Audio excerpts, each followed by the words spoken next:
life is that, some scriptures say, well, where there's no vision, the people will perish.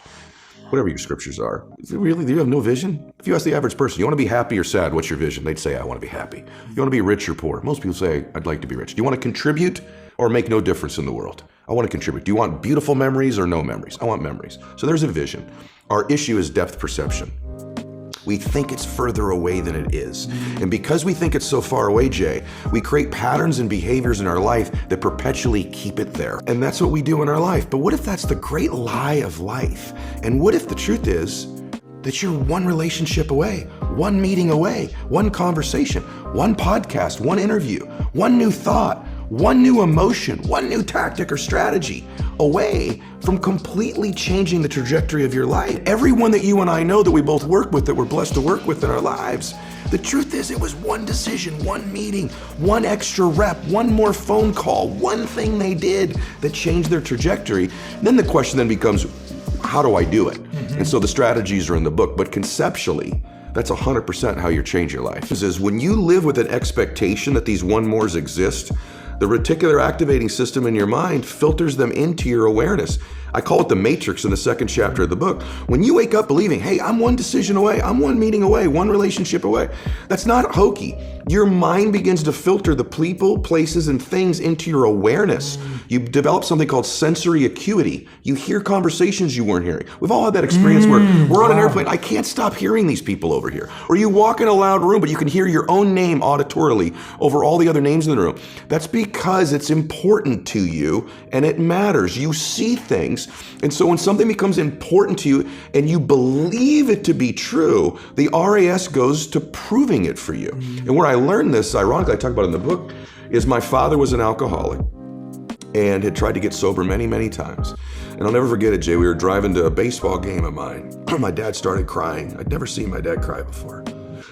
And he pulls the car over and he still isn't looking at me, but he's crying and he says, Eddie, and then he turns to me and he goes, I'm gonna try to get sober. And I'll never forget this, brother. He goes, one more time. Wow. And I said, really, Daddy? He goes, I'm gonna give it one more try.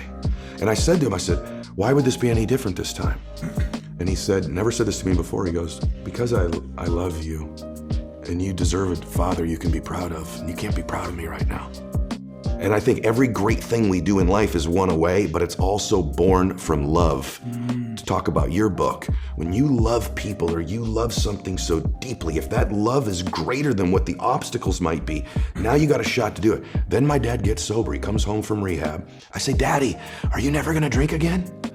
And he said, I can't promise you that. I can promise you I'm not gonna drink for one more day at a time. Wow. And he lasted the rest of his life stacking those one more days up. And so I know the power of one. I also know humans can change. I watched my hero do it. I watched my dad live my first 15 years. Saw him in a lot of fights. Wow. A lot of lying, a lot of difficult times. And then I saw this man transform. And in life, we're most qualified to help the person we used to be. And what we think in life, and I hope everybody gets this, we think the things we're most ashamed of, embarrassed by, our divorce, our bankruptcy, or maybe we've just always been average and ordinary. This disqualifies me from being successful and happy. What if that's not true? What if the hardest things of your life are the very things that qualify you? I'll give you an example. You know, my dad got sober. Somebody helped him. My dad was gonna take his life or lose his family, and I didn't know who it was till months ago. Some precious human being whom I didn't know. In my dad's darkest hour of his life, Jay said, I'll help you. I'll help you. Little did that person know, I'd be his son.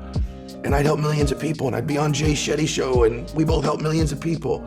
And the more ironic thing that this person helped my dad is what qualified them to help my dad. They were a drunk.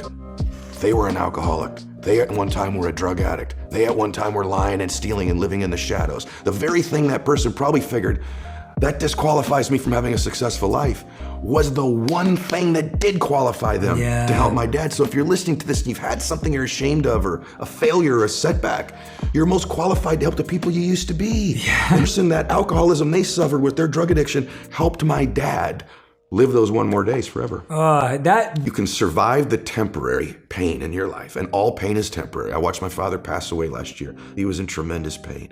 Even our bodies are temporary. Only our souls are permanent. If you can survive the temporary, on the other side of temporary pain, you meet another version of yourself, another insight about yourself. And that's why it's so important to grow as a person, because the more we grow and become a new person, we can help those that used to be like us. And that's why you and I are so addicted to growing and learning, and we're curious, because if you used to be a broken person and you no longer are quite as broken, you can help broken people. If you used to be broke financially and you no longer are, you can help people. Whatever you do for a living, at one time you didn't know about it, and now you do. You can help those who need to know about it. And so you're immensely qualified if you understand the power of doing one more. It didn't work because you're so attached to the outcome. I coach a lot of athletes. I know you do as well. And one of the things that's a really nuanced thing in life, it's great to have goals. You should have goals. I want to do this or that. But in the moment of execution, you have to separate from outcome in the moment that you're executing and just be present and exist. I talk about this in the book. Here's what I would say if you're going to win long term. 95% of people have an operating system in their mind where they operate out of history and memory. And about 5% of humans operate out of vision and imagination. So the reason we're so much happier, I believe, when we're children is we have no history and memory. So we operate out of imagination and dreams and vision. But at some age, some people it's 5 years old, some it's 8, some it's 18, some it's 28, they create a history. And that history then becomes the operating system. So even if they take on a new behavior or tactic, they're operating out of a pattern of thought and belief that's historic and memory-based. And so the number one thing I would say is begin to operate out of your imagination again, out of your vision again. Create from that place. If you create from that place, now you're not tied to the result in that moment. You're giving yourself space to imagine and create something new in your life. You listen to the people around you. People say, hey, you're the product of who you hang around. How do I know if they serve me or not? Here's one way to just deduce this, because they could be beautiful people who care about you, and they might even support you. But when you're with them, what are you ever have those friends you're with them, you're like, remember that party, remember that thing? And if your friends are constantly bringing you to the filtration system of memory and history all the time, think this through. How often are those friends saying, hey, what are you working on now? Where are you going? What's your vision? What do you want to create? And maybe that sounds hokey, but you and I have both our friends have the most amazing histories, and you can't get them to talk about it in their life is being present and having a vision for the future. A formula for misery, a formula for lack of creativity, lack of productivity is constantly being history and memory. Even if it's good, it doesn't serve us. And for most of us, it's not good, and we keep living from it or trying to move away from it. Create a new future. Don't move away from the past. Create a brilliant, imaginative, curious, vibrant vision for your life. Love for something is in the present moment also, right? Love is not just for the past. And it's funny how important one day is, man. When my dad got sick, my dad got cancer. When he first got sick, he goes, hey, my dad was a dude. He goes, look, I'll fight this one time. Okay, I'll do your little chemo and your surgery, but I'm not gonna pour poison into my body. I'm not gonna lose my hair. I'm not gonna deteriorate. I'll give this thing a shot once. If it doesn't work, I'm out. That led to 8 years of him fighting it. Chemo, radiation, proton therapy, surgery, chemo, experimental chemo, and he did lose his hair and he was in pain. And I'd say to my dad, Dad, you're suffering so much. You said you wouldn't suffer. He said, no, Eddie, I'm in pain, but I'm not suffering.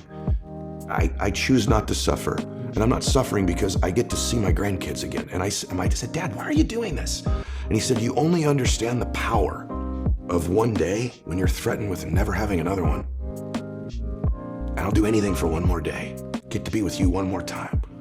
Give your mom a kiss one more time. Maybe I'll see one of my granddaughters get married. And he goes, I'll do anything for one more day. The beautiful thing is I was actually with Kobe a week before he passed away. We were in the same gym. Our daughters play volleyball.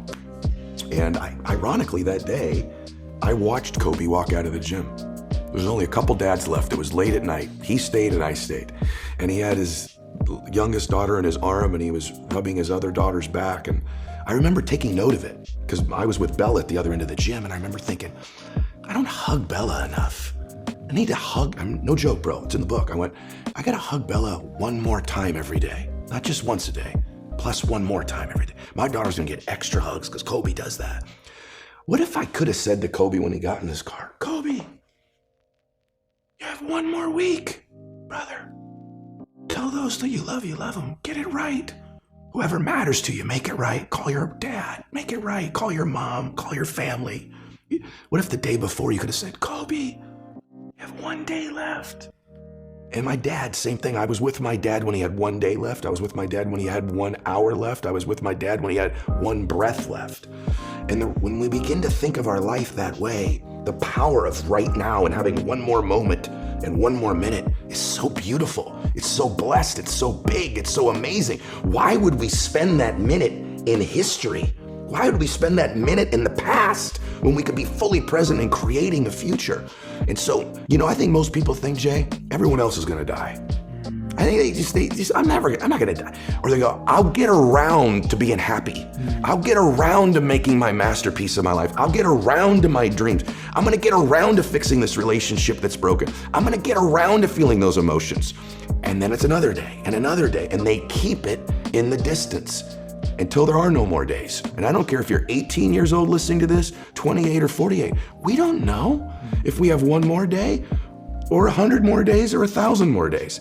But we know this, there'll eventually be a time where we don't have any more days. And so why would we spend the ones that are coming looking at the past? And so my dad really taught me those lessons in watching him pass away. And that's why I have a whole thing in there of how to get 21 days a week, run mini days. I get 21 days a week. We still measure time, bro. If I wanted to get you a note, I'd have to write a letter out, stick it on the back of a horse's butt in 1850. 30 days later, you get it. That was a 24-hour day. Now I can text you in 2 seconds. We measure time the same way. Yeah. So I teach you how to change your time so that you can make that day its maximum bliss, its maximum productivity.